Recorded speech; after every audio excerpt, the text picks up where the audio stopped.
সেইটো 16ৰ পৰা 2026 এই সময়খিনিত 7,380খন বিদ্যালয় এমালগেমেশ্যন হৈছে।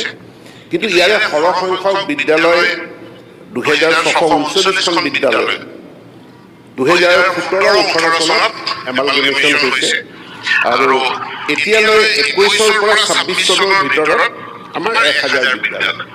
এতিয়া মূল কথাটো হ'ল অধ্যক্ষ মহোদয় 2017 চনৰ যিখন প্ৰাদেশিকৰণ আইন সেই আইনখন আমি ভালকৈ বুজিব লাগিব। সেই আইনখনত বিদ্যালয় প্ৰাদেশিকৰণৰ প্ৰধান ব্যৱস্থা তাতে নাই। আইনখনত ধৰি লোৱা হৈছে যে অসমত বিদ্যালয়ৰ সংখ্যা ইতিমধ্যে সংপৃক্ত বা চেচুৰেট হৈ গৈছে, আমাক আৰু অতিৰিক্ত বিদ্যালয় নালাগে। এতেকে যিহেতু ছাৰ্ভিচসমূহ প্ৰভিঞ্চিয়েলাইজ কৰা হৈছে, গতিকে সেই শিক্ষক শিক্ষয়িত্ৰীসকলক বেলেগ এখন বিদ্যালয়ত দিয়া হৈছে। ইয়াৰোপৰি ওচৰা ওচৰিকৈ থকা বিদ্যালয় বা একেটা কেম্পাছৰ ভিতৰতে 3খন বিদ্যালয় আছে, এখন LP, এখন UP, এখন হাইস্কুল।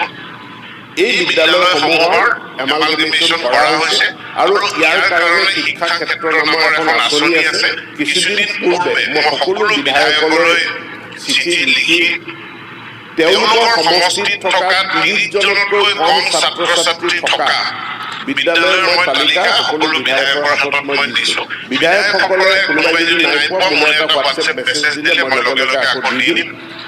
আৰু এই 30জনতকৈ কম ছাত্ৰ ছাত্ৰী থকা বিদ্যালয়সমূহ বিধায়কসকলেও পৰীক্ষা কৰি চাই যে কোনসমূহ এমালগেমেশ্যন কৰিব লাগে বা মাৰ্জ কৰিব লাগে, সেই তাত মূল্যৱান পৰামৰ্শ আমি আগবঢ়ালে আমি ব্যৱস্থা গ্ৰহণ কৰিম।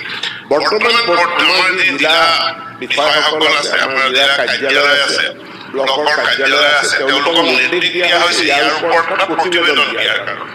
এমালগেমেশ্যন কৰাৰ কাৰণে কোনো নিৰ্দেশনা দিয়া হোৱা নাই, এটা প্ৰতিবেদন দিয়াৰ কাৰণে, যিটো প্ৰতিবেদন আমি পৰীক্ষা কৰি চাই যথাযোগ্য যাতে আমি সিদ্ধান্ত গ্ৰহণ কৰিব পাৰোঁ।